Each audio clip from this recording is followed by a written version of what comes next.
Welcome to the wild and fabulous world of Max Ernst beyond painting. If everybody will pause, this is a wonderful photo of Max Ernst taken in 1941 by Arnold Newman, and it shows Max Ernst sitting in Peggy Guggenheim's apartment here in New York City, where he lived out part of World War II. Ernst was born in 1891. He went on to serve for 4 years in the German army during World War I, and he returned from that experience traumatized to Cologne, where he founded Cologne Dada. This is the exhibition. One of the fabulous things about this show is that it is drawn virtually entirely from the Museum of Modern Art's own collection.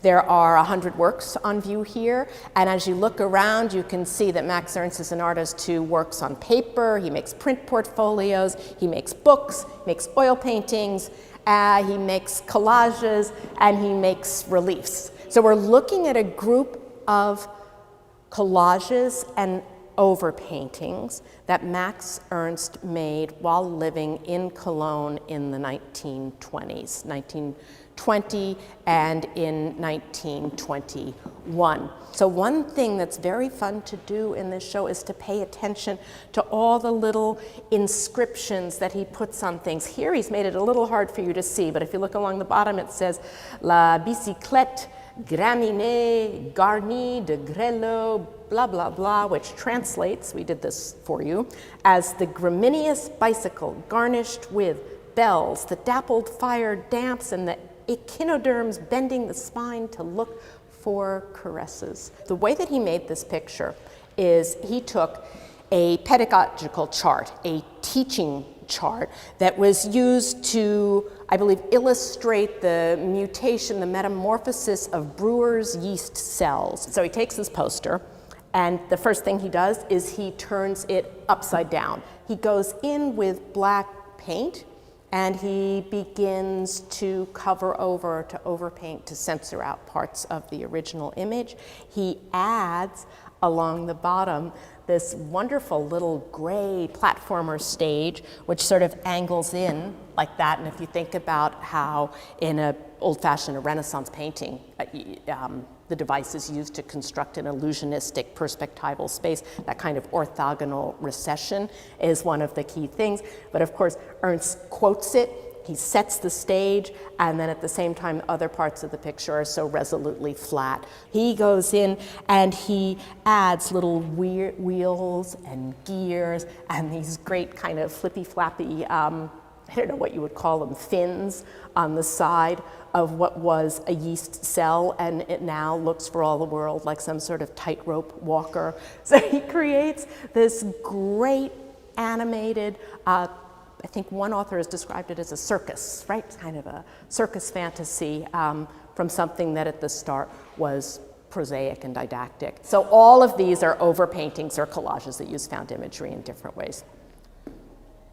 I'm just looking right, because Weiß, Greis und Blume. So now, again, you get the little text here, his signature. So Ernst, even before leaving Cologne, is thinking about what happens if he translates his collage or his overpainting strategies into the larger format of oil on canvas. This work was one that he began in 1923. He completed, and then he went back to it later, just like it was a found poster or a reproduction, but it's his own picture. And he said one of the things that he loved about this was that it enabled him to achieve a much insaner effect, right? So a more immediate hallucinatory quality that I think comes through. Okay, should we look at other things? Okay, so what we're looking at here is one of my very, very favorite groups of works in the show. It's 16 images selected from a portfolio of 34 that was called Histoire Naturelle, or Natural History, that Ernst published in 1926.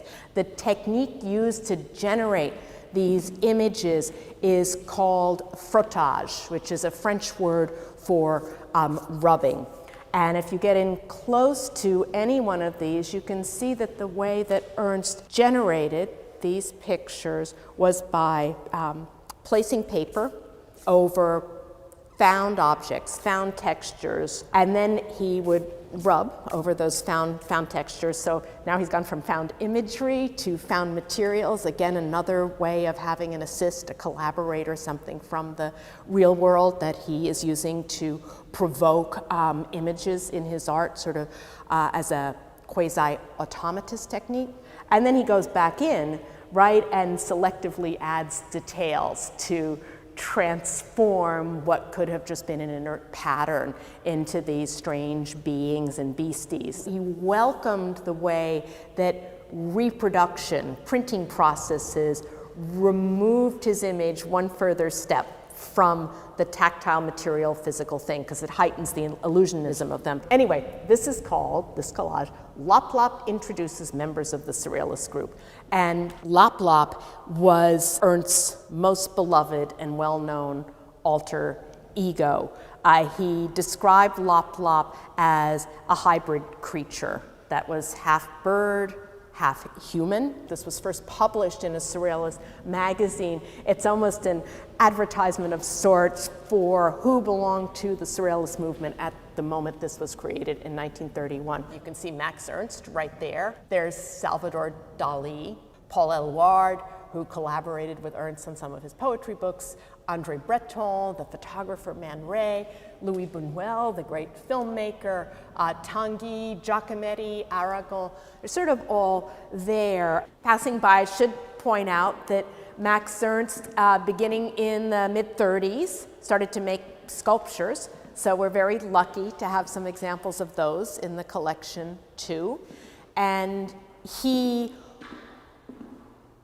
in 1941, escaped from Europe and moved to the United States. And here on this wall, and this picture in particular, is one of the first that he completed upon his arrival in 1941. Its title is Napoleon in the Wilderness. It's a work that he began in France before he left, and then completed in the United States in California, which apparently he drove to with Peggy Guggenheim in her convertible on a road trip across country from the East Coast. It was produced using a technique that is referred to as decalomania, the way that he makes all these different textures and variegated tones and colors is by taking a pane of glass or paper, pressing it in wet paint, and then transferring it to the canvas that again produces a chance or a semi-automatic texture.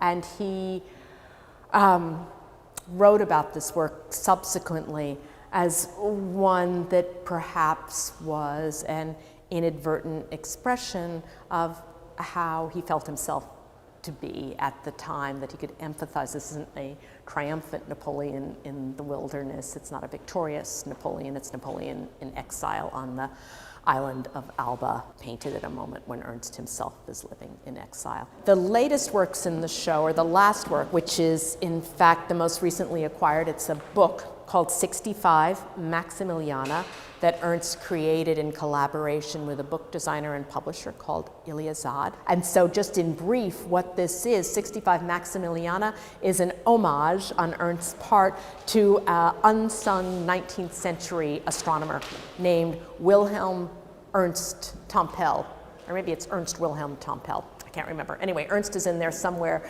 and Maximiliana refers to the name of a planetoid that Tompel discovered in 1861 and named after the then King of Bavaria. But of course, Max Ernst, I'm sure with his penchant for self-reference and self-mythologizing, must have loved that Maximiliana contains the name Max, and that Tompel's first name includes Ernst. So there's always kind of that circling back.